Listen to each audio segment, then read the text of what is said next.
We are at the Midwest Fastener Association Fastener Show, June 23rd, 2014.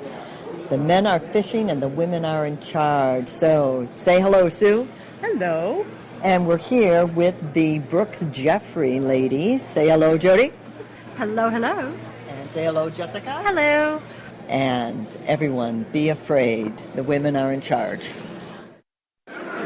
This is John from Solution Industries. I drove 6 miles here to meet a couple individuals at the Chicago show, and apparently they're fishing. What's up with that? Hi, Mark Klosik here with Vertex Distribution out of Attleboro, Massachusetts. Enjoying the show here and wondering where the boys are. Obviously, muskies are much more important than the fastener industry. Hi, this is Pam Berry with Advanced Components. I'm at the Chicago Fastener Show, and I'm so missing Brian and Eric. I know where you are. Hi, this is Vic from the Cambridge Corporation. I'm on the floor of the Midwest Fastener Show, looking to meet up with Brian and Eric, but it's unfortunately we heard that they're fishing today. Hi, this is George Chismark from Trinity Logistics, and I'm a little disappointed that Brian and Eric aren't here at the Fastener Tech Show in Chicago. It's just a great show. As usual, they're sloughing off, and rumor has it they're in Canada fishing, but I think the only kind of fishing they're going to catch is some bottle bass. I don't believe they're actually going to do some real open water fishing. Anyway, it's been a great show here, and they're definitely not missed. Hi, this is Lou Aderman. Wi-Fi supports the guys, even though they're fishing on fully threaded fasteners.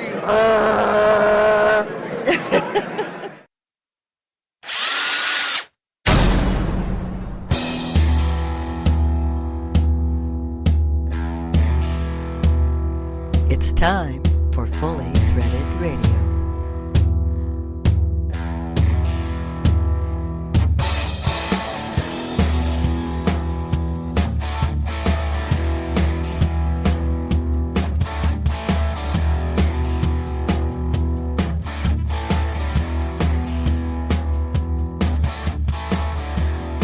It is Fully Threaded Radio, voice of the FCH Sourcing Network. I'm Eric Dudas, he's Brian Musker, and this is predominantly fastener-related talk radio, everyone. Thanks so much for joining us again. It's episode 84 of the podcast, and we're publishing on July 14th, 2014. You doing all right, Bri? Yeah, I am. Yep. And I'd point out the predominance is fasteners and a little bit of a few fish thrown in here or there, okay? Especially like this time of year. Right. And we'll talk a little bit more about that in a minute. And although we had a wonderful time up there, it's great to be back. Right. On today's episode, we'll hear a roundup of what went down at this year's MWFA tabletop show and golf outing with MWFA President Rich Cavoto. Who took this year's top honors? Well, the answer is moments away. Our feature segment today is a conversation with Jay Queenin of Specialty Bolt and Screw, along with his new Vice President of Western Operations, industry vet Kelly Cole. If you hadn't heard, Kelly made the jump over to SBS last month, and we'll hear all the details behind that. We've also got the Fastener News Report for you with McNulty and Holden Lewis of BB&T Capital Markets, and the June FDI numbers will be presented. Another strong lineup, right? Yes. And folks, just in case you're wondering, the title sponsors of Fully Threaded Radio are Stelfast and Trinity Hardware Headquarters. Stelfast, for service you deserve and people you trust. And Trinity Hardware Headquarters, for parts done right. Also sponsoring Fully Threaded Radio, Buckeye Fasteners, Volt Industrial Plastics, Fastenol, and Solution Industries, home of Solution Man. Thanks to all of you for supporting us in this strange endeavor called podcasting, and look forward to it continuing, and I hope everyone gets lots of fun and benefits out of it. Maybe almost as much as people got at the MWFA show. I was really sad to miss the show, everyone, and we took a lot of ribbing about it, but Folks, if you could have been up there with us on Lake of the Woods, you'd understand. I mean, it is an amazing, amazing place to be. Right. The only thing is that we are totally disconnected from any communications whatsoever. And it starts getting a bit strange after a few days. I mean, when you're used to sort of picking all your news and everything up off the web and or off your phone, actually, to suddenly find the thing's totally dead. Normally, you get then messages coming in saying, oh, so-and-so has renewed their membership and so-and-so's done this, and these texts keep flying in, and all of a sudden, it's totally dead, everything. Yeah, well, you do go through a little bit of withdrawal, and but I tell you what, it's offset because of those so tasty breaded walleyes every day for lunch. Oh, tasty morsels. Well, that might, given the fact that we normally catch things you've got to put right back in the sea, having something that's fully breaded would be pretty unusual for us. I like that, Brian. Fully breaded. Well, thanks again for listening, everyone, and we'll be right back to put a wrench to this one.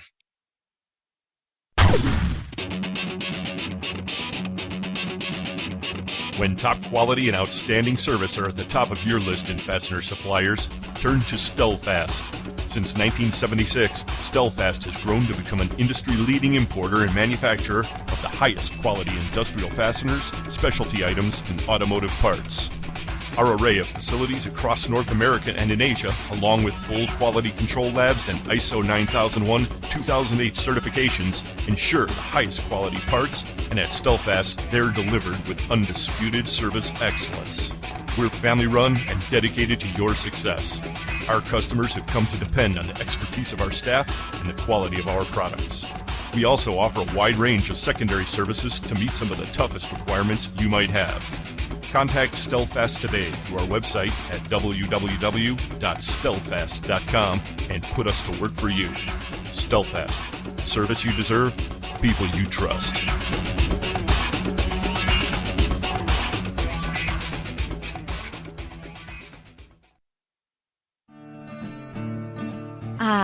Iowa. Field of dreams, Hawkeyes, corn, the only state that starts with 2 vowels, and the home of Trinity Hardware Headquarters.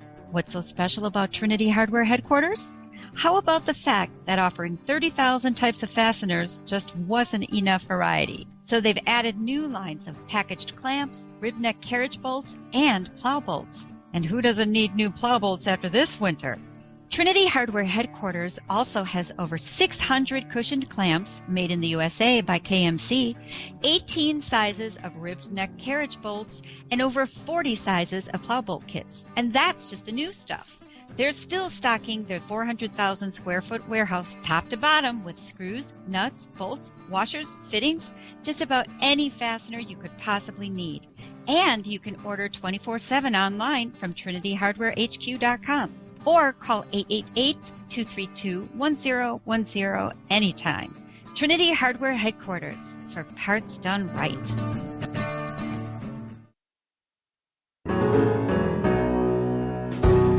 This is Rick Peterson with All West Fasteners in Seattle. I want to invite all of you to the Pacific West Fastener Association Fall Conference in Coeur d'Alene, Idaho, August 6th through 10. Recreational highlights of the conference will, of course, include golf at the world-renowned Coeur d'Alene Resort Golf Course. This is the course with the famous floating green, which you reach by a shuttle boat. A boat will also take you from the resort to the golf course that morning. Later that evening, we're all invited to the lakeside home of Ron and Heidi Stanley for a welcome reception. The Stanleys are always very gracious, and this will be a great time. Spouse and guest activities will include options for a hands-on experience at a working art glass studio, a nature hike, and an all-huckleberry event by resort chef Tyler Schwank. For more fun, the final day of the conference will wrap up with a rubber boat regatta, a race on the lake with 3 crew members per boat. My favorite features of Pac West conferences is always the educational programs, and we have a great lineup this year, featuring Anne-Marie Huff-Tailing and Carmen Bertullo. There will be other educational presentations as well. And consistently highly rated are our traditional Business Owners Forum and Business Executives Forum, a chance to exchange ideas and learn business practices from your peers. These sessions are always energetic and productive. I also want to recognize our conference sponsors. ND Industries, Brighton Best International, WCL Company, Unbraco, Ababa Bolt, InSequel Software, Empire Bolt and Screw, and Fasteners Inc. You can find more information about the conference at pacwest.org, and I look forward to seeing you all August 6th through 10th.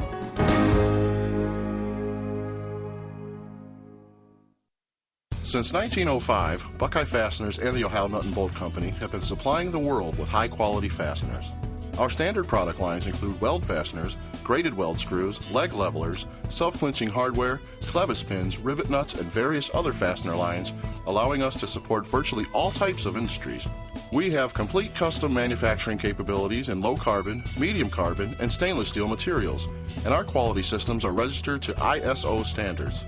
Our on-staff engineering department can assist you with product development and provide total technical support. Our knowledgeable sales team members offer superior customer service and are here to answer any questions you may have regarding our products. Having a hard time finding a part? Let our sourcing specialists do the work for you to locate those items. We offer competitive pricing with typically smaller minimums and shorter lead times. To find out more about Buckeye Fasteners, please call us at 800-437-1689 or on the web at buckeyefasteners.com. Buckeye Fasteners, more than just weld. I need 5,000 3/4 10 by 9 and 3/4 grade 8 zinc yellow tap bolts right away, but they're not a standard size. Solution Man Ken. I carry a wide variety of sizes and I can quickly cut them to any length. See Solution Industries website for details at solutionind.com. Using your bare hands? I do use a saw on smaller parts, actually.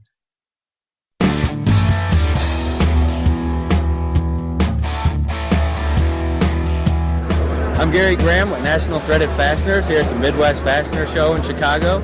We're not out fishing with Brian and Eric, but we're still trying to reel in the big one.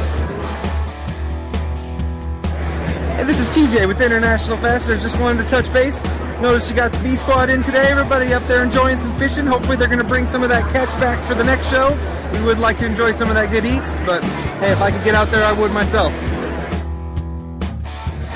Yeah, this is Marty Nolan with RL English Company, coming to the Midwest Fastener Tabletop Show where all of our customers and all the suppliers and everybody's here. It's a really great strategic plan to go fishing this week. That's some really good business planning there. I'm sure there's a unique strategy that you have for missing all of this, but I hope you catch a big muskie, and I hope you guys don't edit me out of this for questioning why you're not here.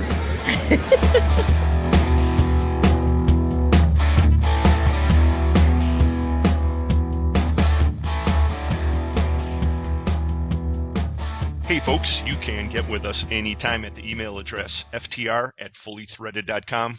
We also hang out on Twitter when we're not up in the wilderness. And the handle there is Fully Threaded.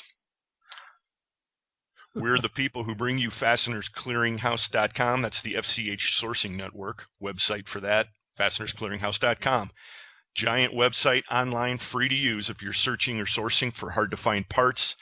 And I think most of you know pretty much what it's all about. But a lot of international traffic I noticed lately, Brian. I mean, I don't know if Google has basically given us a couple of bumps in the international direction or what, but I have noticed an uptick lately. Yeah, we might come and discuss this more a bit later, but you are right. And, who knows what Google does? And the person who understands and knows Google is going to be a zillionaire.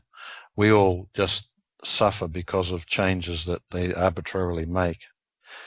But it's true that some of the listings seem to be visible in overseas where we didn't really think they would be. Okay. There's always been a sprinkle, but anyway, I just making the observation. Right.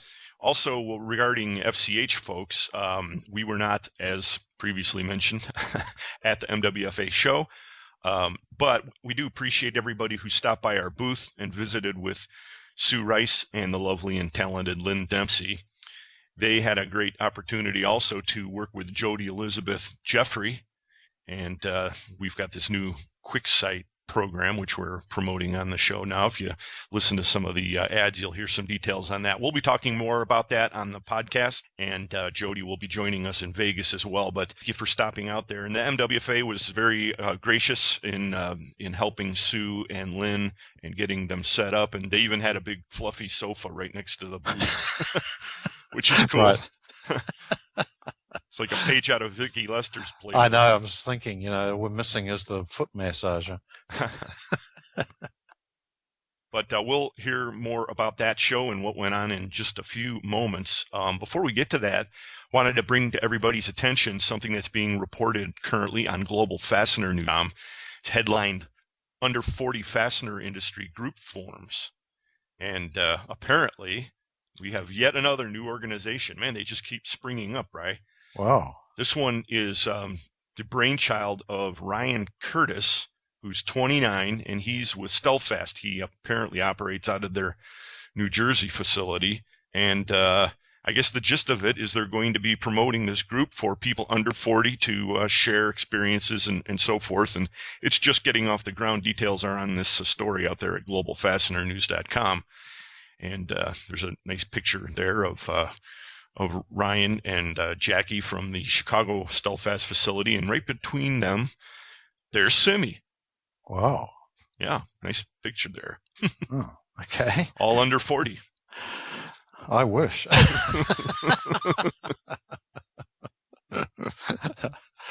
Maybe I can put on this disguise or pretend I'm like a different version of the traveling salesman, and I can get in too.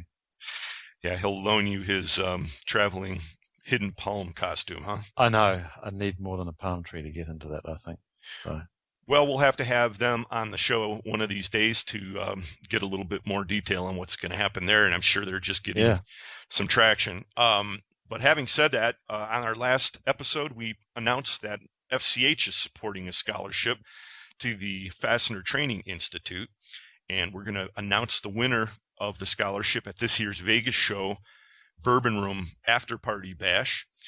All you need to do to take advantage of this, if you or somebody that you know would like to participate in the 5-day Certified Fastener Professional curriculum, get an email out to us, about 250, 300 words explaining why you think that you should be the winner, and send it off to our email. Again, ftr@fullythreaded.com. We're looking forward to getting some very, very interesting essays. Right.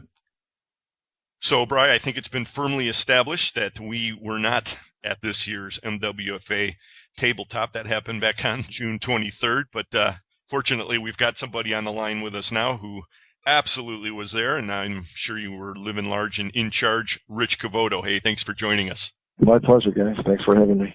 Yeah, hi. We had a lot of good reports, but you can probably give us a complete and concise rundown. The show started Monday morning on the 23rd, and how was the attendance? It was great. We moved it to the Belvedere in Elk Grove there. We had 125 exhibitors, over 300 attendees. Show went great. The bash followed that from 6 to 8. And then there was a handful of people that headed over to the golf course for the night golf, which we had about 15 or 20 people out there playing, which was fun. Good time had by all. Golfing the next day, we had about 150 golfers, 150 plus. Wow. And about 170 or so showed up for the dinner. So it was a beautiful day. The weather cooperated, and just wanted to thank everybody who exhibited, attended, all the golfers, and of course all of our sponsors who year in and year out step up to the plate sponsoring one event or another. So it was definitely a success. Good. The weather was not cooperating for us, I might say. Well, maybe we had a little something to do with that, Brian. Yeah. Okay, thank you. Well, again, I'm a big proponent of the tabletops, 5-6 hour show. Throw everything in your car and you're done. Like I said, the numbers were great. We did go around, thank everybody, and the feedback was really good, very positive. The Fastener Coalition theme this year was, I think they were serving some rusty bolt out of that keg, but I'm not positive what was in it. But they had a keg of beer at their charging station. which was a pretty good hit. Other than that, just a bunch of giveaways and very informative and a good time had by all. Right on. Well, almost sounds like we should have been there, Brian. I don't know. You mean instead of getting blown and rained in? Yeah. But no overarching topic of conversation this year that everybody seemed to be latching onto, huh? No, there's no acquisitions we heard of at the show or pending acquisitions coming up, but I'm sure there probably will be coming down the pipeline later this year. But nothing of any news of that sort that I heard anyway. Okay. So Glow Golf, we talked that one up, as you probably heard a couple of times. And did you follow through on your threat to distribute helmets this year?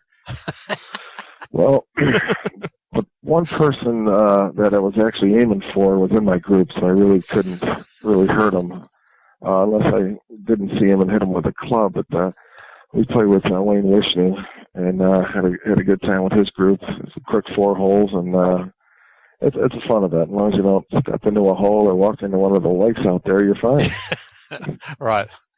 Especially after the 2-hour Fastener Bash, Right. That's the real problem. Yeah. It wasn't too big. It was fairly safe. I think there was no injuries this year. So were you scoring that, or was there a winner to that event? Or well, we played 4 holes and had 4 pars, but there really was. I don't think there was any scoring. There was really no winner in that event. But then the next day at the country club, you had a formal golf outing, and how did that play out? It played out good. We had, like I said, 150 or so golfers. We had the first place team of Jim Hossman, Bob Reynolds, Peter Perry, and Steve Lessman. I want to say they were 16 under par. Walked away with it. 3 teams tied for second, but there was a couple of ringers. I'm going to have to hunt a ringer or 2 down next year to try and get back up there in the top 2. God. We were well out of it this year, but put them in jail. They must have stolen it. Well, I tell you what, Bob Reynolds has been on fire lately, man. You got to keep your eye on him, and anytime he shows up, the game is on the line for sure. Yeah, he must have had a ringer or 2 in that group. Those software guys. Yeah, they're printing money. Well, it sounds like it was a great event, and of course next year now we've got Fastener Tech, because you alternate every other year, right? Once the tabletop show, then the following year is the bigger show.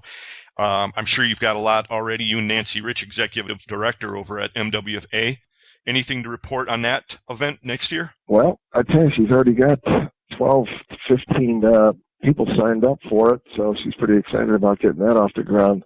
With an early start. We have some of the machinery guys coming in next year, taking up 6 or 8 booths, kind of in the middle of the show to change it up a little bit. Oh. So that's definitely looking forward to Fastener Tech 15, which is off to a pretty good start. Wow. We have to think about our fishing trips. Yes, I think you need to have your fishing trips planned around the events in your backyard. Right. This is your backyard. This has been suggested to us by a number of people. Either that or it's just very good timing on your part, one of the 2. Yeah, we've taken a little hazing on this one, Rich. Yeah. What's the date on that one in 2015? Looks like the schedule is June 8th to June 10th at the Donald E. Stevens Convention Center in Rosemont. Ah, that's a better date for us. Can you get that in your Blackberries now to make sure we have you 2 there on the floor? We don't usually, our policy is booking at the last minute for everything, okay? That's why, because we like really having columns and pillars and things in our booths. Yeah, I hear you. Yeah, wait till you see where we got this year at Vegas. What are you guys, what are they stacking you? Oh, geez. Well, let's just leave it at, it'll be maybe we'll have some kind of like a treasure map that we'll distribute to our potential visitors, and we'll make a game out of it. Whoever finds us gets a prize. I think you should just put a booth around you and you can be the mobile booth. kind of like the solution man. You could be the fully threaded radio. Yeah, I've heard some big news coming out of Solution Industries for this Vegas. They've got well, I'm not going to ruin the surprise, but you're not going to want to miss it. I heard a rumor myself, and looking forward to seeing the traveling salesman dressed up as a solution man. No, he gets dressed up as a palm tree, remember, so he can hide. It's true. Some people still don't know who he is. I know it's the moving palm tree, okay. Yeah. That palm tree wasn't there before, was it? Oh, no. The moving potted palm. So, Rich, in addition to Fastener Tech 15, we've got some MWFA events that are going to be coming up a lot sooner than that. You're being the president of the organization. I'm sure you're very glad to inform us on what they are. Yes, we do. We definitely have a few more upcoming events. September 18th, we have our Intermediate Fastener Seminar. Runs all day, and then that evening, Brighton Best is actually going to have an open house in their Aurora, Illinois location. Thanks to George Hunt for setting that up for us. October 16th, we have a heat treating and plating seminar. Morgan O'Hare and SWD are going to open their facilities for us and have a little tour of their facility and show everyone how the heat treating and plating works. And of course, in November, we have our scholarship dinner with Lou Canales as our guest speaker, Chicago sports guy. So those are the next 3 events coming down the pipeline, September, October, November. And look forward to having everyone who can come by, stop by, and support the MWFA. Right. Details on all of that you can find at the MWFA website, which is www.mwfa.net. That's it. Nancy does a good job of keeping that page updated. Yep. Boy, she's a busy lady these days. What does she have, like 4 associations to run now? Yeah, I think there's 4. She has definitely been keeping busy. I think she's actually brought on a few people to help her, so okay. She's definitely busy. I think I just got something for the Metropolitan Fastener event coming up in September. Another one she's operating. She is.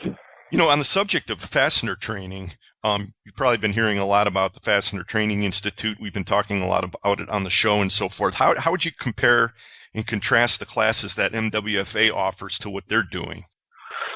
Well, I mean, compared to what we've been doing for a number of years, you know, it's more of a beginner, intermediate, you know, plating, heat treating, you know, just a one-day class here and a one-day class there. You know, it's probably a little less expensive. We have the industry professionals, you know, around the Chicagoland area, you know, teaching the classes. I think theirs is definitely a level above ours, and, you know, kind of broke off from the Pac West to maybe bring it on the road a little bit and wish them nothing but the best of luck and see if we can't team up with them when they come to the Chicago area. Yep, sounds smart. Yeah. Well, Rich, we appreciate you joining us to bring us all up to speed. Before we let you go, you got any bombshells out there that you're ready to let fly? I mean, you're a guy who talks to almost everybody out there, so.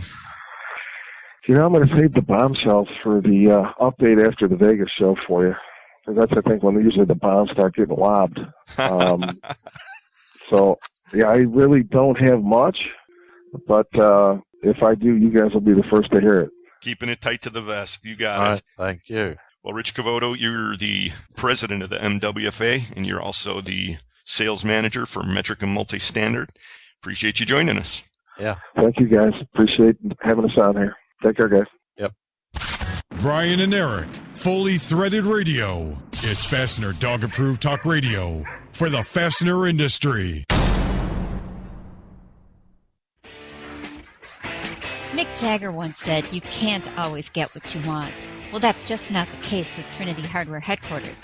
You can get what you want, and you can get it fast. With over 30,000 varieties of fasteners and new lines of package clamps, carriage bolts, and plow bolts, you've entered fastener paradise.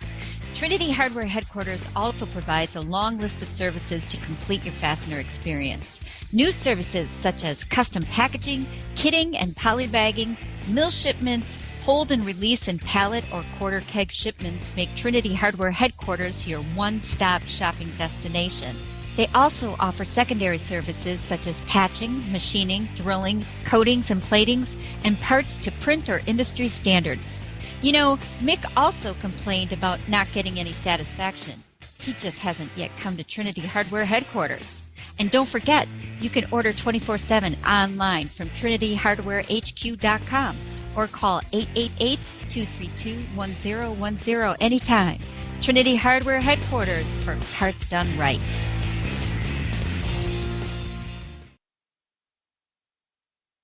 There are plenty of great-looking, high-functioning websites in the fastener industry, but let's face it, lots of fastener distributors have sites that leave something to be desired. Hey everyone, it's Fully Threaded Radio co-host Eric Dudas here, asking a very simple question. Does your website need a fast and cost-effective upgrade? If so, I have great news for you. And I'd like to introduce you to Jody Elizabeth Jeffrey of marketing company Brooks Jeffrey.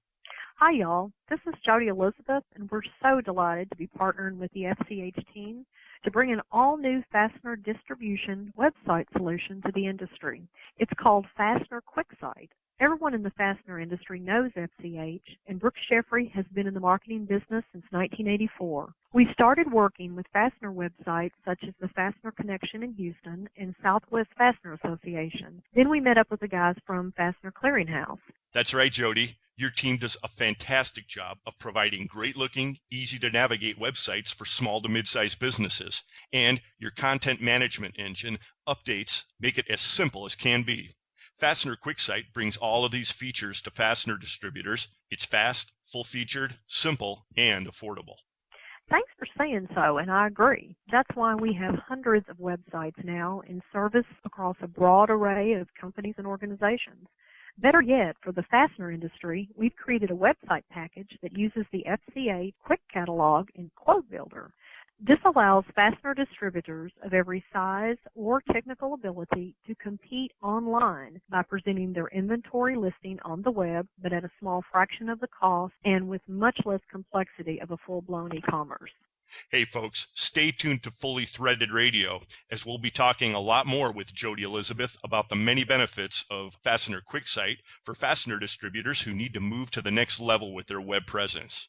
Until then, Jody, how can people contact you?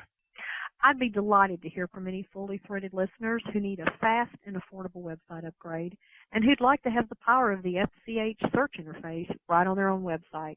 So call me at the Brooks Jeffrey main office, toll-free number 800-506-8064. That toll-free number is 800-506-8064. Looking forward to hearing from y'all. Thanks, Jody. It's good to be working with you and your team on Fastener QuickSite, a much-needed website solution for the fastener industry. For more, the number once again is 800-506-8064. Hope to hear from y'all real soon. I don't have time to look for the best price for a socket head cap screw zinc plated with a patch. Solution Man can. Let me handle all of your secondary processes, and I'll even ship the finished product. One price, one purchase order, one invoice, and one shipment equals one solution. Visit the Solution Industries website for details at solutionind.com. Solution Man, you're my primary source for secondary processes. Good one.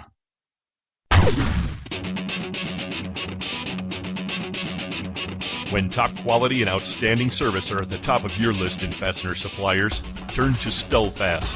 Since 1976, Stelfast has grown to become an industry-leading importer and manufacturer of the highest quality industrial fasteners, specialty items, and automotive parts. Our array of facilities across North America and in Asia, along with full quality control labs and ISO 9001-2008 certifications, ensure the highest quality parts, and at Stelfast, they're delivered with undisputed service excellence. We're family-run and dedicated to your success. Our customers have come to depend on the expertise of our staff and the quality of our products. We also offer a wide range of secondary services to meet some of the toughest requirements you might have. Contact Stelfast today through our website at www.stelfast.com and put us to work for you. Stelfast, service you deserve, people you trust.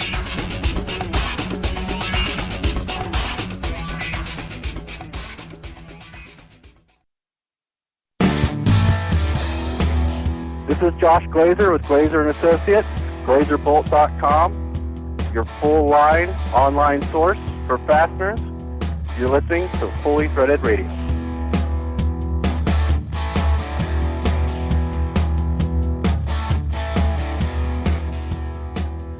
Brian and Eric back with you, as usual, doing the jobs that most fastener people simply won't do. Like sweeping and taking the rubbish out, things like that. Oh, I'm good at that. Fastener News Report is coming right up, everybody. Holden Lewis is joining Mike McNulty, this time with the FDI results for June. And before we get to that, I want to clarify something Rich Cavoto just mentioned about the golf outing.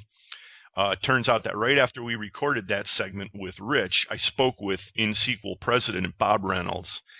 And it turns out that either I misinterpreted Rich or Rich had the, I don't know, the scoring wrong, but Bob Reynolds was not even at the event. However, his son, Rob Reynolds, was, and Rob Reynolds was on that winning team. So I wanted to clarify that, but he is a chip off the old InSequel block. Seems like a requirement to play golf. Thank God it's not a requirement for Fasteners Clearinghouse. We have other vices. Right. Fishing. And those previously aforementioned fully breaded fillets, Bri. Don't forget that. Yeah, right. Also, if you haven't taken a look at our InSequel video, especially if you're an InSequel user or you're considering InSequel, go out onto YouTube and pop in FCH Sourcing Network, and we've got a couple of videos. The first one that should come up would be the promotional video that we did recently with InSequel software describing how we have an interface that allows you to upload all your inventory in a very cool and fast way. And we had a lot of fun producing that, so take a look at that. Mm-hmm. Oh, and another quick item for you, everyone. Our buddy Traveling Salesman of FastenerBlog.net, he has done the unthinkable, and that is after a lot of came out from behind the palm tree. No, I don't know. I still haven't seen hide nor hair of him, but he has given his website a whole new look, and I don't know, frankly, functionally what the changes are because I just saw this. But if you haven't been out to FastenerBlog.net lately, he's giving it a shot at new life. Oh, cool. Okay. Yeah. Volt Industrial Plastics is sponsoring the Fastener News Report today, everybody. And, of course, our other great sponsors, title sponsors of Fully Threaded Radio, are Stelfast and Trinity Hardware Headquarters. Our other sponsors, of course, Buckeye Fasteners, Fastenal, and Solution Industries. Thanks to all of you. Okay. That's right. And thanks to all of you for listening. You guys make it happen. And now, with news about screws you can use, here's Mike McNulty. Thanks, Eric and Brian. This is Mike McNulty from Fastener Technology International magazine, bringing you the Fastener News Report, which is sponsored today by Volt Industrial Plastics, makers of the world's finest plastic fasteners. In the last month, I finished an uneventful stint on jury duty, went on a relaxing beach vacation, opened my first college tuition bill as a parent, and I managed to stay focused on the fastener industry long enough to prepare today's Fastener News Report. In our top story, we're going to get the June 2014 results of FDI, also known as the Fastener Distributor Index. Also in today's report, we have newsmaker headlines from BE Aerospace, Finn Vieden Bolton, Elgin Fastener Group, the NFDA, Heads and All Threads, Field, and HR Logistics. On the back page report, we're going to talk about a self-made fastener company. We will get to all of that and the Fastener Distributor Index results for June right after this.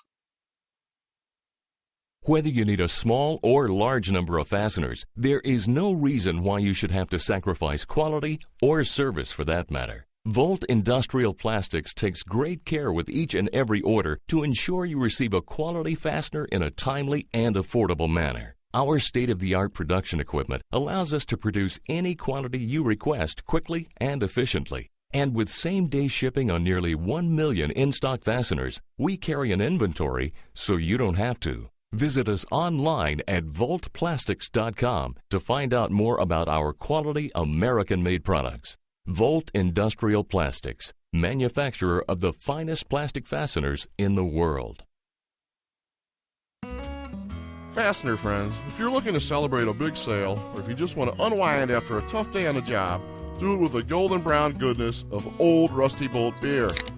It is the finest tasting beer in the Fastener world because Old Rusty Bolt beer is brewed specifically to satisfy the palates of Fastener folks everywhere.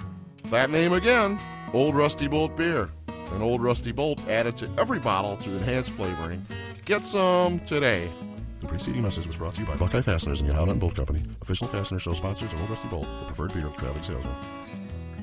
Tell them Rusty sent you. You're listening to Mike McNulty's Fastener News Report on Fully Threaded Radio. In June, the FDI took a slight turn upward to 49.3 after taking a nosedive to 47.8 in May. Fastener Distributor Index data is collected and analyzed by BB&T Capital Markets and the FCH Sourcing Network, and it seeks to identify demand, pricing, and outlook trends within the American fastener industry. To get the story on this somewhat lazy result, we talked to Holden Lewis. Hi, Holden. Thanks for joining us on the Fastener News Report. Hi, Mike. Thank you. Always a pleasure, and I'm glad our numbers seem to be stabilizing a little bit. Yeah, it's good to see a little bit of positive movement, even if it's not giant. It inched up last month, but still below 50. Are we experiencing any summer doldrums, or do you have a better explanation? Well, a couple things I think that I would point out. So when we were having this conversation in April, we had a tremendous spike in the number. And I think when you, again, I always counsel looking at the big picture. Any given month can be somewhat misleading. And the bigger picture, if you look over the last 6 months and you throw out that April result, for the most part, you're talking about an FDI that has ranged between 48 and 52. That is really sort of an even range around that 50 level. And so I think it's actually painting a reasonably consistent picture. We've used sluggish, et cetera, in the past. I think that's still the picture. Now, the other thing that I would suggest to you is we've done a lot of work on the PMI in the past. And what we've seen is that we talk about 50 being expansion, or the demarcation between expansion and contraction. In truth, if you look at the PMI, you don't really get into true contraction mode until you're probably below 48, 47, 48. That's just sort of how that measure tends to work. And so, I think that the readings out of the FDI are kind of telling us that business conditions aren't a lot changed. That perhaps you're still in sort of a slow growth mode. And I think that's largely the message. Some of the subcomponents, we've talked about how volatile the sales component is. I'll tell you that you got a bit of an uptick in the FDI, even though the sales component was a little bit worse than May was. And the reason for that is that the employment outlook, which has been fairly positive through much of the year, was actually at a better level.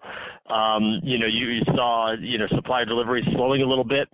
Which suggests maybe a little bit of a tighter market. And so some of the subcomponents, I think, were more favorable than the broader number necessarily suggested. But I think we're still looking at an environment that's growing a little bit, not dramatically, and that's where we still sit. How about long-term outlook still staying pretty positive? That has been the steadiest of the data. This month, for June, we had 58% of respondents respond that in 6 months from now should be better than it is today. Only about 8% of respondents said that it would be worse. And we've had a tremendously consistent range where 52 to 62% of respondents have consistently been looking at the next 6 months as being better than today, and 10% or less, give or take, has been expecting lower. And so you just have a tremendous amount of people out there who are optimistic relative to pessimistic, and that has been the case for some time now. It remains the case. And again, I think it again gets to the stability. I mean, we're at the point now, after several years where people were looking ahead and either were overly excited or overly pessimistic. At this point, I think that people have sort of settled into this slow growth mode. They begin to get comfortable with it, and can begin to plan around it. And I think that that's what we've been seeing, and that's what the outlook is telling us is the right thing to do, and it's what I think we continue to see at this stage. So yeah, I still take it as a positive that the outlook statement continues to show a much larger number expecting good things than bad.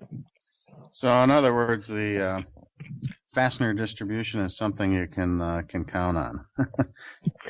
Well, I think so, and you know that FDI number, the month-to-month FDI number, has shown that it can swing, and specifically the sales component can swing. But you know the outlook statement tends to take a bit of a longer view.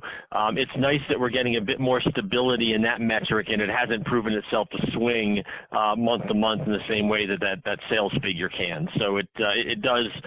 Trends in that number, I think, can provide some insight into what to expect down the road. And at this point, I think you would expect, some continued slow growth.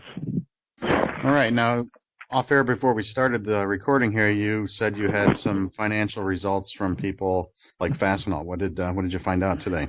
Yes, this week is the beginning of earnings of the earnings period for me, which means that various companies have to begin confessing their results. And we started off a couple of days ago with MSC Industrial reporting, more of a metal cutting type guy. But then today or this morning, we also had Fastenal reporting, and you know, a bit of a good news, bad news type of situation. The good news is I think both of them feel a little bit better about the environment that they're facing.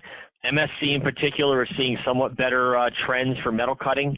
Fastenal actually put up, I think, about 12.7% growth in June and about 12% growth for the entire quarter. So you're seeing a couple of companies that have historically been relatively fast growers really beginning to put up growth in sort of the high single-digit to low double-digit type range. And that's a pretty good level. It's been a long time since these companies have been at that level. So I think that says something. On the flip side, neither company is seeing much in the way of price. We actually had been hoping that maybe we'd see a little bit of momentum on price. We've talked on this show about what's happening in fasteners specifically, but MSC in their last earnings call talked about getting a little bit of a mid-cycle price increase. We've had other companies that we track and follow, like Wesco, the Motion Industries unit of Genuine Parts, also make some allusions to a little bit better pricing. But so far, we really have not seen much follow through in the pricing environment from the companies that are have reported so far. Fastenal said that fasteners are still a slight drag. Non-fastener products are sort of a little bit up, and net pricing is a little bit of a drag. I think MSC pricing is a little bit of a benefit, but not much. You know, and I think that does get to gross margins. What we have learned over the past few years is that pricing is very important to gross margin, and without it, it's very difficult to make much progress on gross margin. And that's what we've seen out of these companies so far. And frankly, that's what we'll expect to see out of Grainger when they report next week. It's an environment where volumes are getting a little bit better, but pricing is not helping, and that's putting some pressure on the gross margin side as well. As you know, when gross margins are squeezed, you know, that can make it a little bit more challenging to make those SG&A investments. So that's a little bit of the pincer, I think, that the space is dealing with, is that gross margin pressure at a time when maybe the stability in the end markets would argue for more SG&A spend. Yeah, well, I mean, it's good that those are good growth results for sure. You know, double-digit growth. I mean, can't complain about that. But the pricing does seem to be just a problem that's not being overcome. It is, because particularly in my world of publicly traded companies, what investors want to see is not only that you're growing, but that you're able to magnify that growth to the bottom line. And that obviously is a function of margin expansion. And, you know, in the case of Fastenal, truly we are, you know, their gross margin this quarter and, was sitting, I think, around 50.8%. You go back to a quarter, the same quarter a year ago, and you were looking at something closer to 52.2%. So again, when your gross margins are dipping that way, and there's a whole host of reasons behind it, some of which are in Fastenal's control, others are not. But when you see a dip in gross margin like that, it does. When you're also investing in new headcount and things like that, it can put some pressure on the margins, and that's what we've seen over the short term. So, you know, certainly volumes can cure a lot of woes, but you know, it's becoming clear that pricing would cure even more, and that's the piece we're not getting. And what about, do you track their net profit margins? Does that have any relevance? It all drops to the bottom line, and we in this business tend to focus on sort of the earnings, But Fastenal put up a net margin of about 13.9% in Q2. That was actually down about 40 basis points, and so that actually acted a little bit better than gross margins, as they did manage to leverage the SG&A a little bit. But really, I think when we're looking at these businesses, we want to see how the operating performance is doing, and that's where you saw a little bit of weakness because of that gross margin. Right. Okay. I know our listeners, of course, net margin is everything, right? It's what you take home to the family. But from the Wall Street investor perspective, that's what my eyeballs are on. Yep. Not my primary concern. I really focus on how the companies are operating. Yeah, everyone see what? Show me the money, right? Exactly. All right, good. Anything else to add? Any insight or expectations, or we're gonna have more of the same? I really think that it's going to be more of the same. It's been more of the same all along. And one thing to point out is I track industrial production for North America, for the U.S. specifically, and what I'm going to suggest is that back in October of 2013, industrial production was up about 5.8% year over year. Zip forward to May of 2014, and industrial production is up 5.6% year over year. So you're seeing growth, mid-single digit type growth out of industrial production. That's nice, but it's not like it's accelerating. And you got a couple more months where you're going to be comparing to some relatively difficult periods a year ago, where you'll still see some good growth. But after that, you're going to start comparing against some of these growthier periods. And so I wouldn't be surprised if right now we're sort of seeing this 5 to 6% rate of growth in industrial production probably peaking out, and that this is probably something more like a 3 to 5% industrial production environment. I think we've been in expansion for a long time. I know it feels like there's been some breaks in it and that sort of thing, but the truth is we've been in expansion since the middle of 2009. That is to say, this is a relatively long in the tooth expansion, and I just don't see how we're going to do better than 3 to 5% industrial production growth. So I think it'll be more of the same. All right, good. Well, thanks again for joining us, and look forward to talking to you again next month. Great. Thanks, Mike. That was Holden Lewis of BB&T Capital Markets. Holden has a regular column on the FDI that appears in the print and digital editions of Fastener Technology International magazine. Next up, today's top Fastener Newsmaker headlines.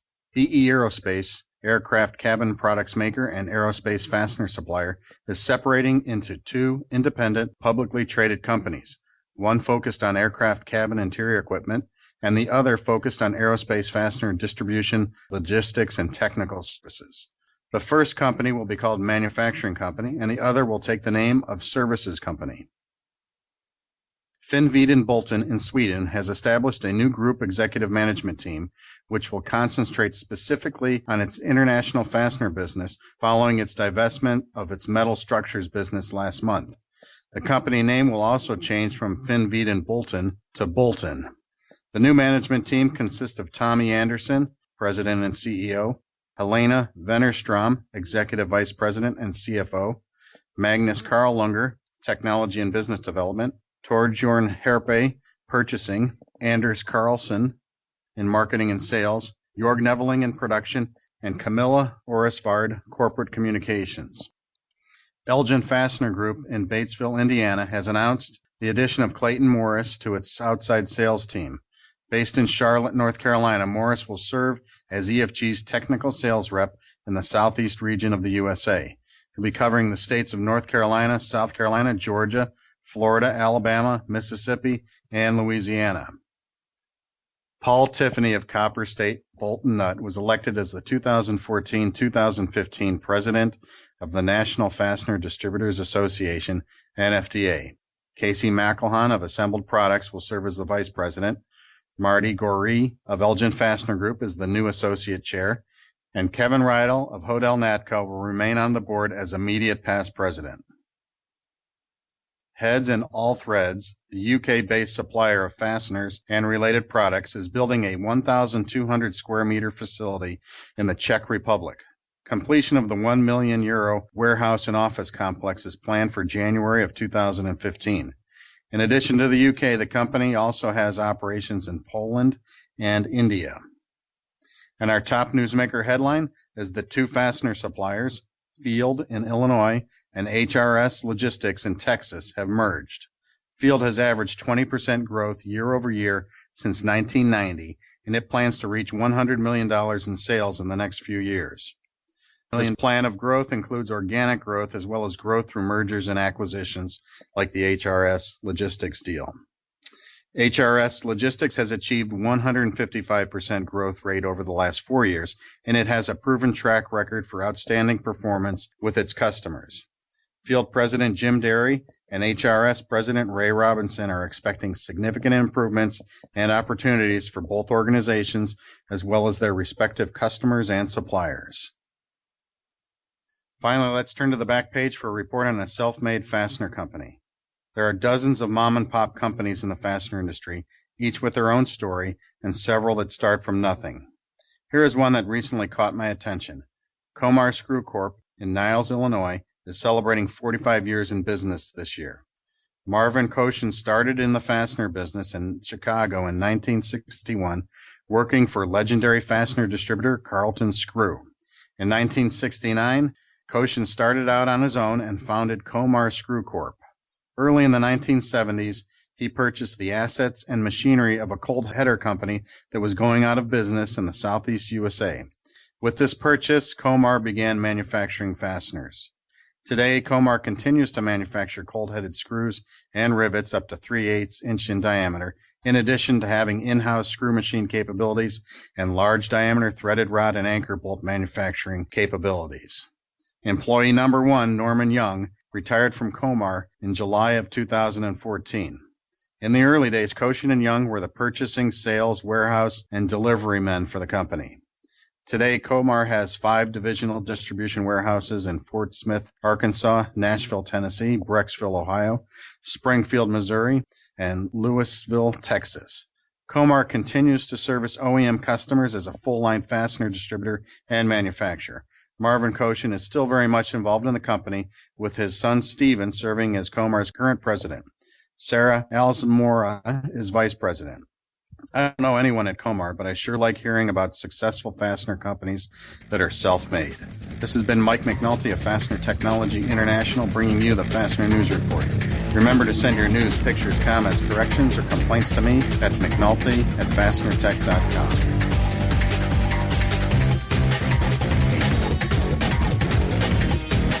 Next up, it's the story of one that didn't get away. And you'll find out what I mean when we return. It's Fully Threaded.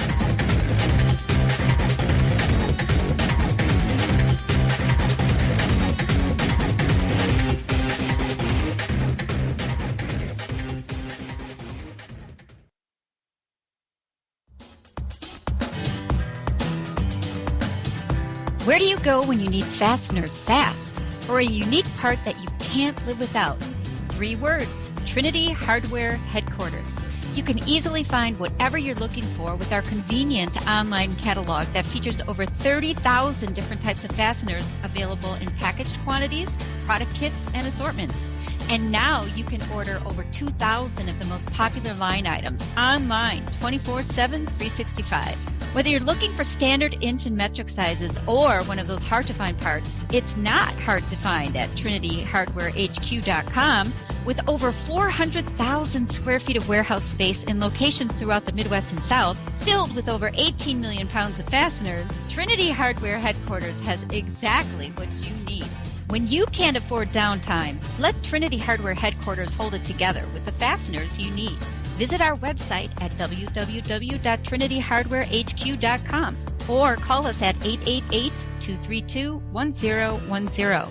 Trinity Hardware Headquarters, for parts done right.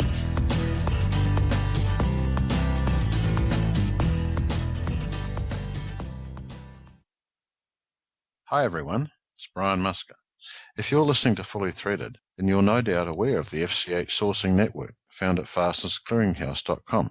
You've probably also heard about our legendary scrubber software that makes listing your inventory on FCH a snap. But have you heard about the new FCH Smart Link interface? With SmartLink, users of Business Edge, InSQL, and Distribution One have a new weapon in the war against excess inventory, because each of these platforms now links directly to the FCH Scrubber system through an automated interface. The best part is that this new tool is available at no additional charge to FCH members who use Business Edge, InSQL, or Distribution One. With SmartLink, you can keep your inventory listings up to date with the click of a button, so it's a win-win for all FCH users. The new FCH FastLink interface is really big news, and we'll be thrilled to have your company using it. Business Edge, InSQL, and Distribution One users should contact their software provider for details, or just call me, Brian Musker. You can reach me through the FCH website at www.fastenersclearinghouse.com. That's fasteners with an S, and the S is for scrubber. Whether you need a small or large number of fasteners, there is no reason why you should have to sacrifice quality or service for that matter. Volt Industrial Plastics takes great care with each and every order to ensure you receive a quality fastener in a timely and affordable manner. Our state-of-the-art production equipment allows us to produce any quantity you request quickly and efficiently. And with same-day shipping on nearly 1 million in-stock fasteners, we carry an inventory so you don't have to. Visit us online at voltplastics.com to find out more about our quality American-made products. Volt Industrial Plastics, manufacturer of the finest plastic fasteners in the world. This is Paul Jensen of M&M Fasteners in Sun Valley, California, and you are listening to Fully Threaded Radio.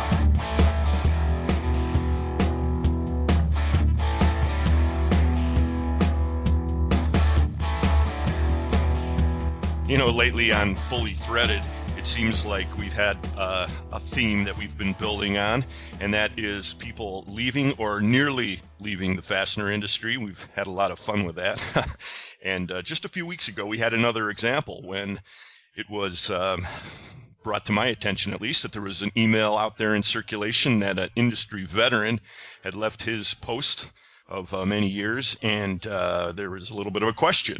Well, shortly after, I believe it was on June 11th, a press release came out from Specialty Bolt and Screw explaining what had happened, and in fact, we did not lose another industry veteran. Here to explain that in a little bit more detail, Specialty Bolt and Screw President Jay Queenin, and their newest addition as Vice President of the West, Kelly Cole. Welcome, gentlemen. Eric, it's great to be back again. The only good news this time is I'm not calling you from Cape Cod, so I'm actually in my office. So it's always good to be on the line with you. Jay, Cape Cod would be one of the least exotic locales that we've talked to. Man, it seems like for a while there, every time I caught you, you were in some remote place in India or Asia or. I know. I know that when my phone rings at 3 a.m. in the morning, I know it's always going to be Eric calling me. So I think I spoke with you last. I was heading out to India, so at least you caught me in the U.S. and not in India. So I'm happy about that. That's right. And we haven't been talking as much since your previous tenure as NFDA president. Now I'm bothering Kevin Rydell a little bit, so it's good to hear your voice again. Well, I'm happy you're bothering him and not me. So, but I know, I hopefully we can spend some time talking about the great things that are going on at NFDA at the end. But it's because it's been a very, very interesting couple of years. So why don't you let the cat out of the bag a little bit more for listeners? Specialty Bolt and Screw has expanded, and what's happening? Yeah, so just to put this into context, I had the opportunity to work with Kelly over the years when NFDA and PacWest were coordinating their activities, and Kelly is a great guy, very knowledgeable in the industry, and we had the opportunity to grab his services a couple months back, and we're just very excited that he joined our company. I think that this ties into a lot of the stuff that SBS has been doing over the last couple of years. As we talked about in the past, there's been a lot of expansion. We now have 7 locations. Most of that expansion has come internationally. But one thing we've talked about over the last couple of years here at SBS is, maybe we need to expand, within the United States. So a couple months back, we started discussions, and, we are very pleased to announce we're opening up a West Coast office. That's going to be headed up by Kelly, and I think his responsibilities go far beyond the West Coast. But it gives us the opportunity to service some of our existing customers who are usually all international, and many of them have locations on the West Coast.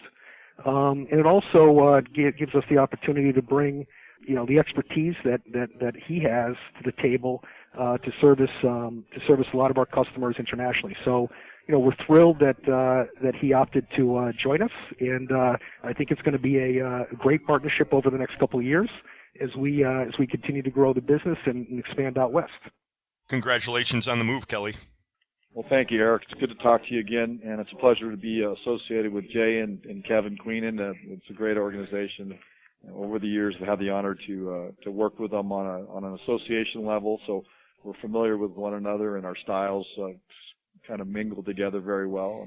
And the culture of the business is one that I've always felt was important if I ever made a move, which being at WCL for 25 years, it was a difficult decision because it's a family tradition to continue on, and I'm looking very forward to being involved with that family culture here at SBS, and looking forward to bringing my skills and trade knowledge and my association with a lot of the Fastener Association and community to SBS as a whole. So I'm looking forward to it.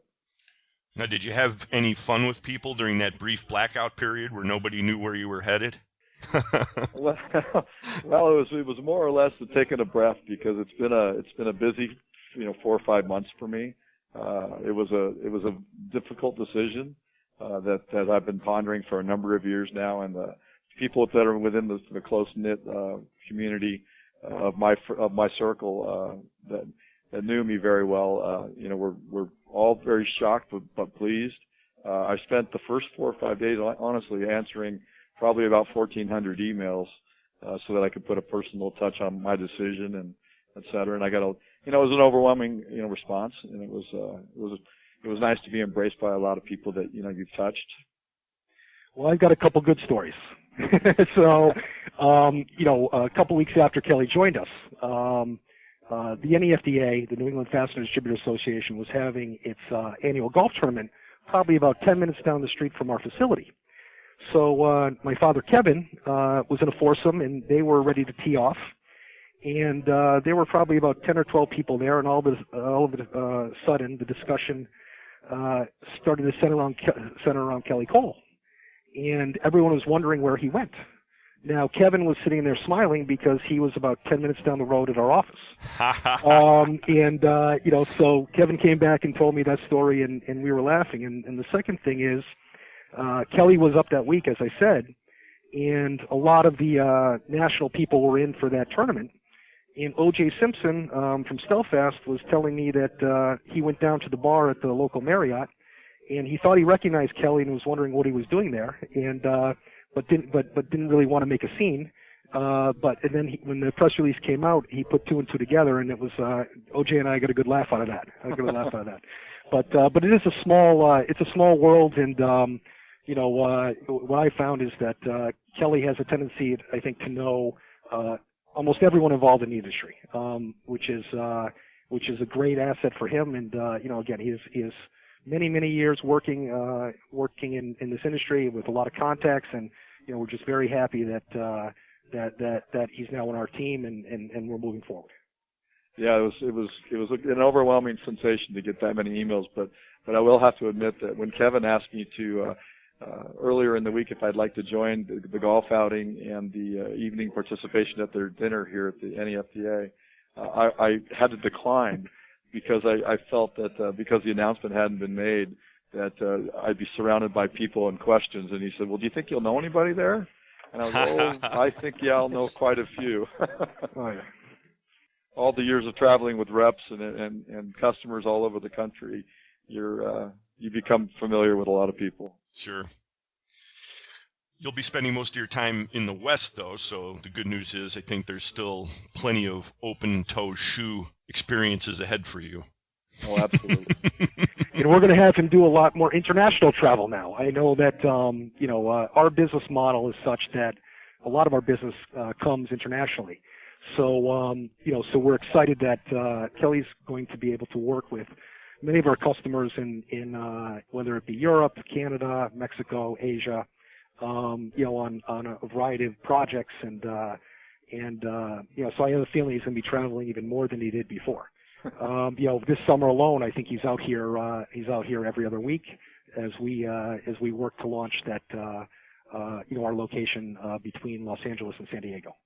Jay, for listeners who might not have done business with Specialty Bolt, could you tighten up your focus a little bit more? You're talking a lot about this international activity that you're involved in, and that's particularly interesting to me because I got to tell you, the last couple of months with FCH, our network, we've been getting a lot of inquiries from outside looking for U.S. product, and I've seen actually a spike on this, and so it's kind of making my ears perk up. So define Specialty's role just a little bit better for us. Yeah, so really, where Specialty has evolved in over the last decade or so is, our focus is really on working with global OEMs. Our strong suit is in the logistics area. So we have locations currently in Finland to service the European market. We have 2 locations in Mexico, one in Juarez and the other in Querétaro, which is outside of Mexico City. We have a location up in Valcourt, Quebec, which is about an hour east of Montreal, and we also have a facility in Kaohsiung, Taiwan, which does both procurement in Taiwan, mainland China, and India, and other places in Asia, as well as services many of our international customers, whether it be in Vietnam, Singapore, Taiwan, mainland China. They do a lot of sales out of there. So really what we've seen is an evolution of our business from one mostly based in the Northeast a decade ago to really managing the global supply chain for large OEMs wherever they may be in the world. So I know it's a little bit, our business model is definitely a little bit different than the average distributor here in the United States. But what we find is that we continue to purchase most of our product out of Asia and other low-cost countries, but we're also able to purchase much product from the U.S. and distribute it throughout the world as well. So it's a good business niche. It's done well for us. And I think that what you'll see over the next couple of years is that as we continue to grow the business, we're obviously launching the West Coast operation. We're also looking within the next year to expand in the South, probably either North or South Carolina. And I think that it's really just all about identifying those large OEMs, no matter who they are or what nationality they originated from, and following them around the world and supplying either fasteners or other C commodities, anything that can fit in a bin, and then delivering directly to their point of use production. So, so unfortunately, I got back from Mexico City yesterday, going out to Asia in August. Unfortunately, I'm spending more and more of my time traveling around the world. I actually ran out of pages in my passport. So, that tells you something. So, but again, that's where, there appear to be the best opportunities for our expertise. And I think that adding Kelly just gives us another tool, in our quiver, that really brings, application support, and those types of things to those customers. And from wherever we locate, the world is becoming a very small place these days. And you may have, development happening in Europe and, production happening in Mexico, and I think that those companies that respond to those challenges and those market conditions are the ones that are going to be successful as we look into the next decade. Listeners can get more information on the Specialty Bolt and Screw story and updates and so forth at their website, which is www.specialtybolt.com. Hey, Kelly, I wanted to ask you on the press release here, it refers to your expertise in molding processes and so forth. I knew a little bit about your career. I did not know that you were involved in that aspect of it. It made me think, do you have any thoughts or do you see any movement in the industry with regard to 3D printing? Oh, absolutely. 3D printing. It's a great way to prototype something very, very quickly, not from a functional standpoint, but from realization of a concept design into a part that can be produced using injection molding or rotation molding or one of the other, molding formats. But certainly 3D printing isn't going to get any smaller. It's expanding, and it's expanding at the rate that you'll be developing small parts very quickly just in your office, and you won't really need to use rapid prototype companies and where the costs are a lot higher. But that's absolutely will be a huge expansion. But from the molding perspective, the products that I'm familiar with in an end user product, OEMs, being inserts, caps, small fasteners, specialty engineered fasteners, is where we look to expand, in the commodity base at SBS as well, but also at the engineering, the value added position that we're getting into our customers with a lot more detailed services of engineering, CAD drawings, et cetera. So having the knowledge of a multitude of components rather than just being just your screws and nuts and bolts brings an added dimension to the overall services that SBS can offer globally. Yeah, just to add to that, I know that wherever I travel on the sales side, I always hear that the corporate objectives are vendor consolidation, and plastic parts. While we do some of them, they've never been our strong suit for us. So we're very excited to that we can add this new product mix to our offering, and I think it's going to allow us to expand our business even within our existing customers.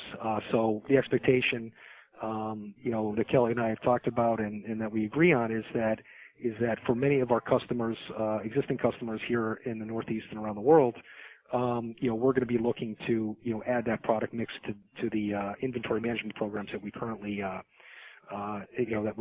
have with our existing customers. So we're excited about that. It's just another growth opportunity for us. And we didn't mention, but for the benefit of listeners, you're headquartered in Agawam, Massachusetts. Yeah, we're located in Agawam, Massachusetts. When I travel internationally, very few people know where that is. So I say we're about halfway between New York and Boston. And usually the faces acknowledge that they know where that is. But we're about 90 minutes from Boston in western Massachusetts. Got it. Now, just to put a capstone on this part of the conversation, is there any particular force or issue that you see as particularly germane to the industry these days? I mean, lots going on, lots of directions you could take that one, but I'll just throw it out to you.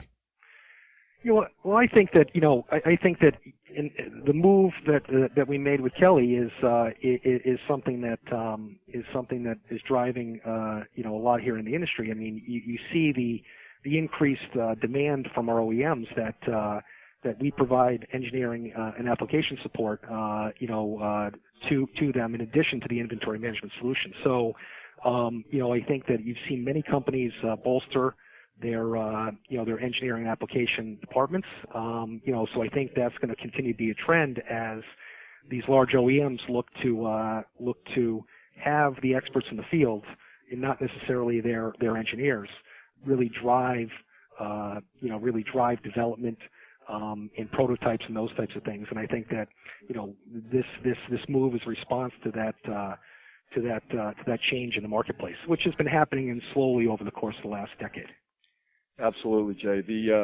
The support level at the OEM or the manufacturer within the fastener community, that support in outside sales and application support has withered over the past 20 years to the point where the distributor or the end user support is really falling on the responsibility of the distributor.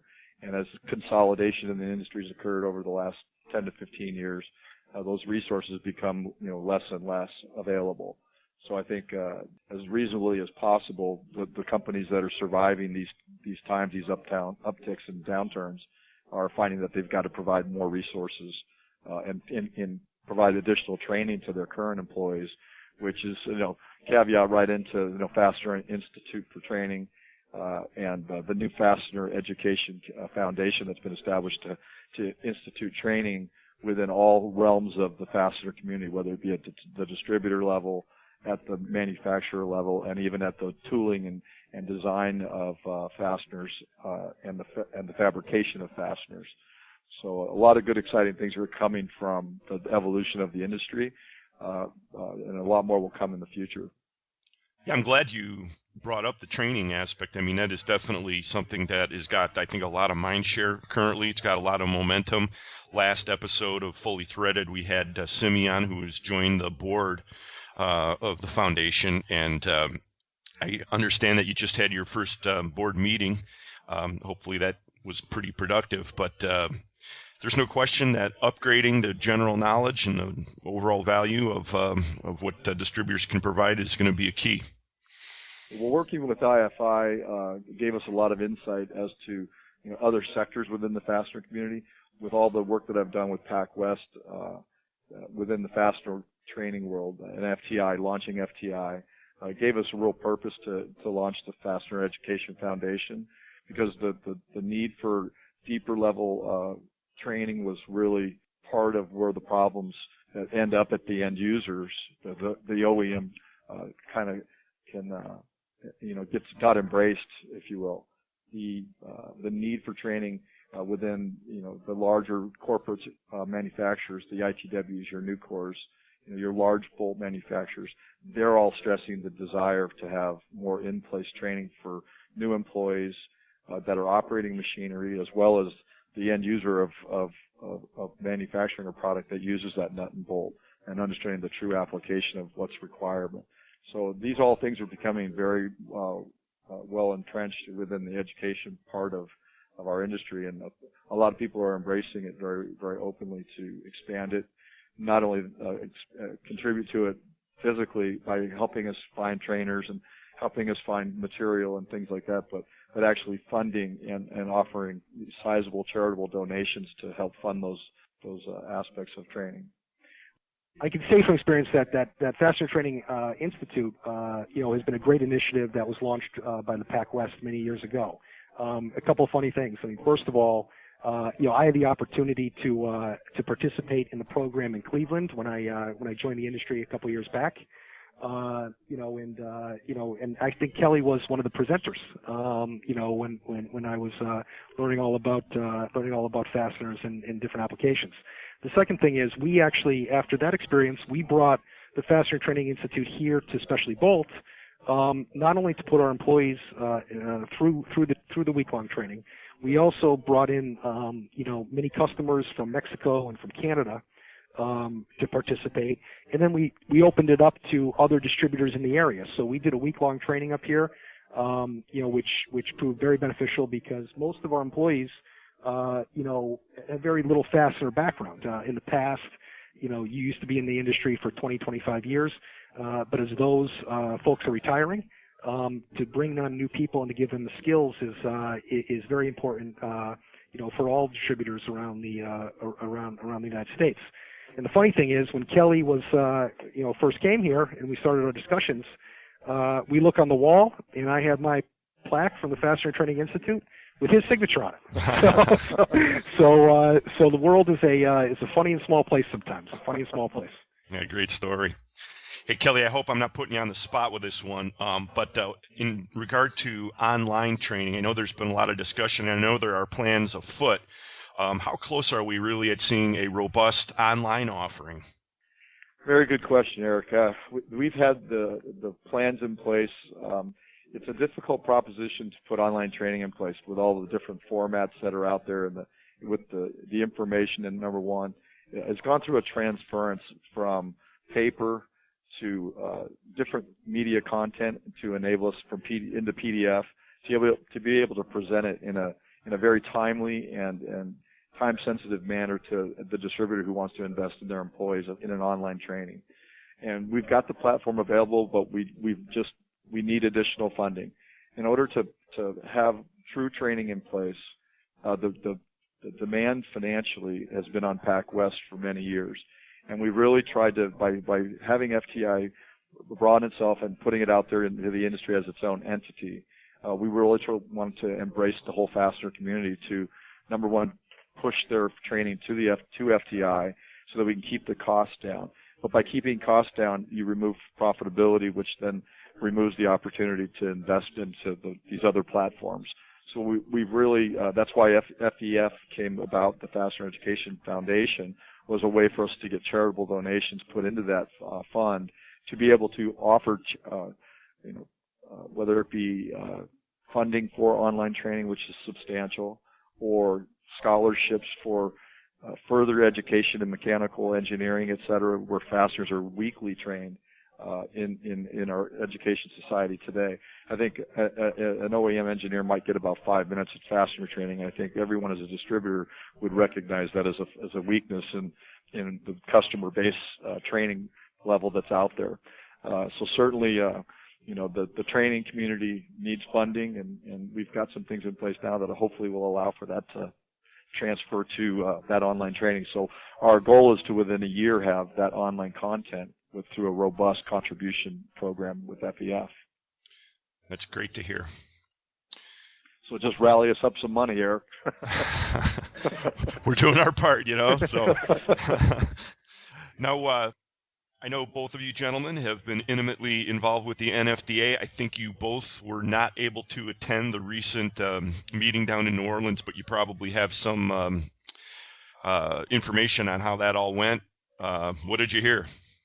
Absolutely, and I think that when I look back about 3-4 years ago when we first started talking, the NFDA was our membership was declining. We had just been through the economic downturn.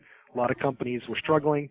We had to take drastic action. So what we did was, obviously we brought on Vicki Lester, and we started coordinating a lot of our activities with the Pac West, and made a move to really coordinate our activities with all the regional associations. And so, a couple of years later, now that we can talk, it's been a very successful transition. I mean, if you look at our membership has been growing. The responses to the meetings have been overwhelmingly positive. So, unfortunately, I had to take a quick unplanned trip to India. So 4 cities in 5 days, which was not on my calendar a month ago. But from all indications, the New Orleans meeting was great. I mean, we did the traditional ESPS format, which really is 2 days of vendors and distributors or suppliers and distributors meeting for half-hour chunks, which is kind of a staple of NFDA in the past. The location was great. New Orleans is an awesome city. I had the opportunity to visit for a board meeting last year. I know the food is excellent.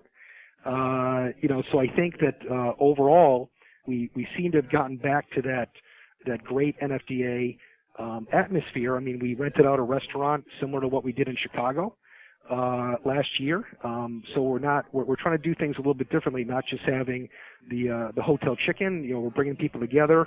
So overwhelmingly it was a very positive event from all that I talked to. I know you've talked to Kevin Rydell.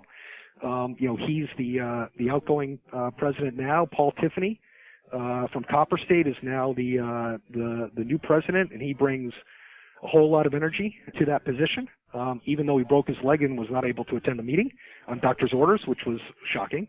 I told Kevin that he should have Paul Skype in, but I don't think they took my advice. So I think Kevin ran the meeting. And then next year, Casey McElhan is the incoming vice president. So I think that we've had a couple good years, and we want to keep the momentum going. I know that the next scheduled meeting will be in February. I think it's February 26th through the 28th in Charleston, South Carolina. So I know that we're targeting unique cities, and cities. New Orleans was never a traditional spot for NFDA to go, but we're trying to respond to the desires of our members, and based on the membership growth in the last couple of years, I think the NFDA is moving in a positive direction. Yeah, well, don't let Tom Bunbone off of the membership committee. Absolutely not. He's tied into us for life. All right, he's tied into us for life. That guy is great. I had the opportunity to visit him down in Dallas about a year ago, and I thought I ate some crazy food, but he took me to eat rattlesnake. So that was a first for me. That was a first. But Tom's a great guy, and he's done so much to promote NFDA over the years. And even though we went off the board last year, we told him that just because you're off the board doesn't mean you're off of membership. So he's doing a great job, and the whole board's doing a great job. So we're very pleased with the direction we're moving. Well, thanks for that summary, Jay Queenin. You're the president of Specialty Bolt and Screw. Your new VP for the West is Kelly Cole. You know, Kelly, we were making kind of light of the fact that Brian and I missed the MWFA tabletop event this year, just a couple weeks back, and we got quite a bit of razzing over that. But I was thinking about you, actually, because we were up in the wilderness up on Lake of the Woods, and our boat's about a 17-footer, and man, did we hit the rollers. And I know you've done quite a bit of catamaraning, and I'm betting you got some real tales of screamers. Yeah, a couple of friends of mine and my wife have spent a number of summers or winters in the Caribbean on those catamarans, so it was a lot of fun. Of course, we had some conversations of that nature back at the last meeting that we attended, which is one of the great things about those kinds of association gatherings, and I hope everybody out there is getting involved if you're not already. So, gentlemen, appreciate you joining us, and again, the website for Specialty Bolt is www.specialtybolt.com. Thanks for joining us, guys. You bet, anytime. Thanks a lot, Eric. We'll talk to you soon. Once you're in this industry, you're not getting out. Good thing there's Fully Threaded Radio, talk radio for the fastener industry. For a selection of hundreds of thousands of fasteners, check out your local Fastenal store or Fastenal.com. We can stock domestic or internationally sourced product locally and keep your bin stock filled for you at no additional expense. We are a 9001-2008 certified company that's made a huge investment in quality control so you don't have to. And if you can't find it on our shelf, we can make it for you at the quantity you need at one of our many manufacturing facilities. Learn more by contacting your local Fastenal store or visiting Fastenal.com today.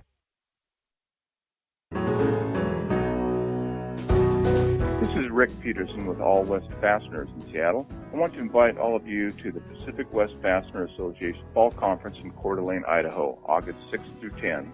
Recreational highlights of the conference will, of course, include golf at the world-renowned Coeur d'Alene Resort Golf Course. This is the course with the famous floating green, which you reach by a shuttle boat. A boat will also take you from the resort to the golf course that morning. Later that evening, we're all invited to the lakeside home of Ron and Heidi Stanley for a welcome reception. The Stanleys are always very gracious, and this will be a great time. Spouse and guest activities will include options for a hands-on experience at a working art glass studio, a nature hike, and an all-huckleberry event by resort chef Tyler Schwenk. For more fun, the final day of the conference will wrap up with a rubber boat regatta, a race on the lake with 3 crew members per boat. My favorite features of PacWest conferences is always the educational programs, and we have a great lineup this year, featuring Anne-Marie Huftailing and Carmen Bertullo. There will be other educational presentations as well. And consistently highly rated are our traditional Business Owners Forum and Business Executives Forum, a chance to exchange ideas and learn business practices from your peers. These sessions are always energetic and productive. I also want to recognize our conference sponsors: ND Industries, Brighton Best International, WCL Company, Unbraco, Ababa Bolt, InSequel Software, Empire Bolt and Screw, and Fasteners, Inc. You can find more information about the conference at pacwest.org, and I look forward to seeing you all August 6th through 10th.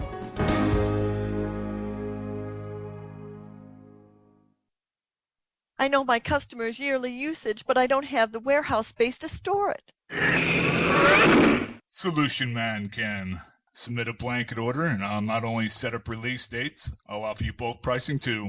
Visit the Solution Industries website for details at solutionind.com. You're my fastener superhero. Just doing my job, ma'am. Hi, Bob O'Brien of Certified Products in Chicago.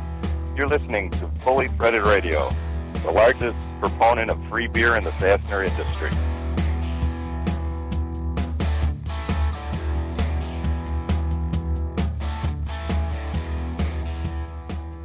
Brian and Eric back with you on the online Party Bungalow.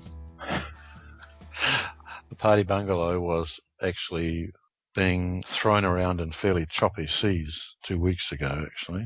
Oh, that was no picnic. That was not a Party Bungalow. That was almost the Poseidon Adventure. Yeah, that was Grim. Yeah, we had a couple of screamers on that one. I mentioned that to Kelly. I don't think you had a chance to listen to the segment that we recorded with Kelly and Jay yet, Brian, but he's quite the seaman himself. They do catamaran trips, and yeah, so you can cover some pretty big rollers in one of those vessels, but right. Our boat's only 1650, and you get a nice 5 or 6 footer, and it's it can get hairy.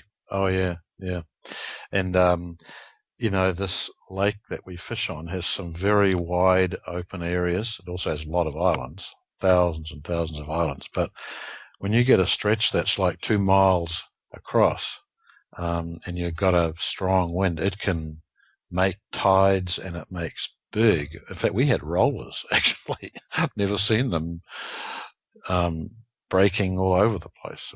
That last day was unusual, but you got to be prepared for that kind of thing. Otherwise, you don't belong out there. Right, and I can assure all your listeners that no matter how good your wet weather gear is, and I thought mine was good, it was absolutely useless. When we finally left the lake, I was so drenched, I had to keep standing up to let all the water run out of inside my clothes. Yeah. It was just a nightmare, but it's like standing in a cold shower for about an hour. Only much worse, because there's not a wind blowing if you're in a cold shower, usually. But turning the subject a little bit, I put that question to Kelly about the 3D printing, and it'll be interesting to see if they actually do begin to more frequently use that technology for prototyping and so forth. Incidentally, after we got off with Holden the other day, he told me that he actually went out and purchased a consumer 3D printer for his kids.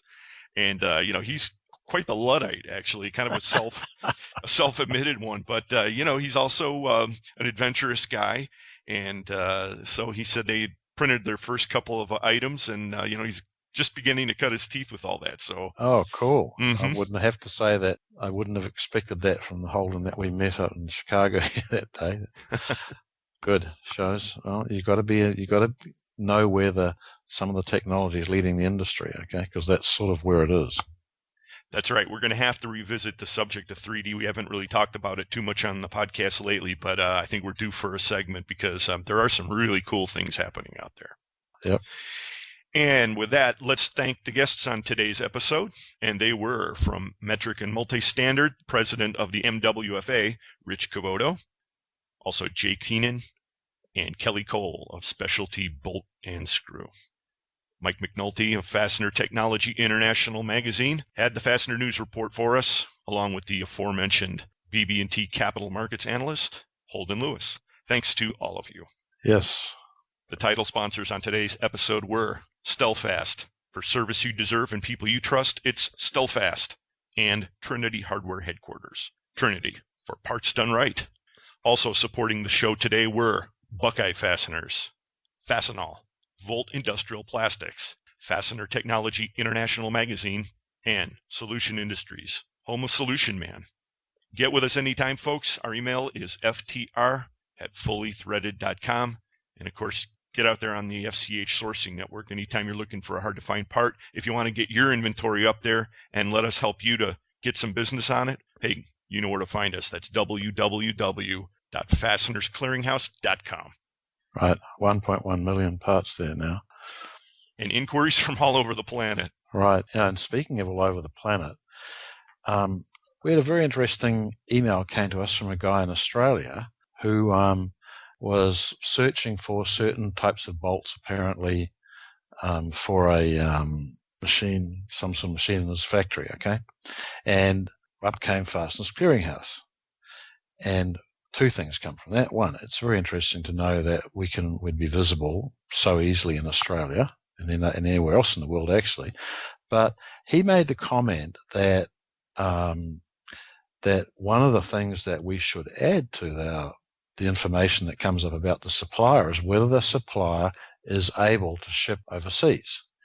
And we've thought about this a bit. It's actually an interesting comment because his comment was quite a long email. I said, okay, well, all of us need to do business and, and people prefer to do business with America why don't they make it, why don't we make it easy to see who actually is capable of shipping overseas? I mean, not everyone is. Yeah, it is a great comment, Bri. I mean, I guess it's not going to be too hard just to offer our users one more field, and that way they can tell if the company's product they're looking at is capable of shipping overseas. I mean, are we going to add that? Well, we are. We have to do a little bit of work first because we've really got to solicit a lot of our existing members to get them to update their profiles, okay? Okay, I smell a job for Sue. So, Sue, if you're listening, you're going to get a call from me tomorrow. Right. We're going to do that, okay? It does make sense because what do we all? We all want American businesses to prosper, and one of the ways of doing that is by being able to deal with all the rest of the world as well as the domestic market, okay? Okay. And with that, we're going to wrap up this worldwide broadcast of Fully Threaded Radio. Right. Thanks again for joining us, everybody. Yeah, take care, everybody. We'll catch you next time, okay? For Brian Musker, this is Eric Dudas. Until next time, get out there, sell some screws, stay dry, and we'll talk to you next time. Yeah.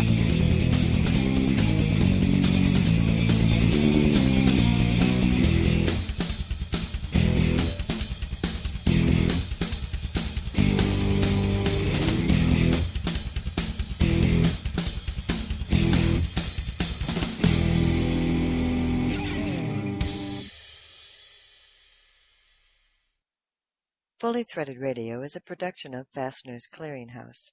Music provided by Audionautics. Clayton Allen here from Buckeye Fasteners, wishing I was up in Canada with the boys fishing instead of at the MWFA show, but loving it here anyway. Thanks.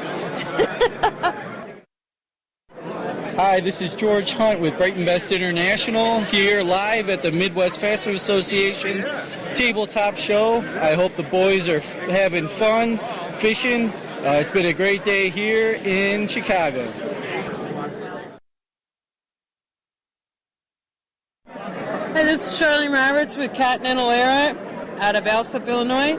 Eric Dudas, I was fishing on Saturday. Why are you not here? Okay?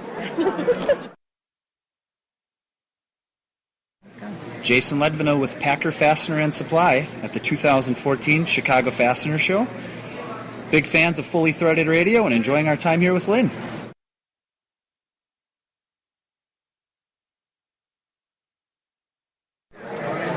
Chris Young here at Fastener News. Where are the boys? Catching the big one, of course.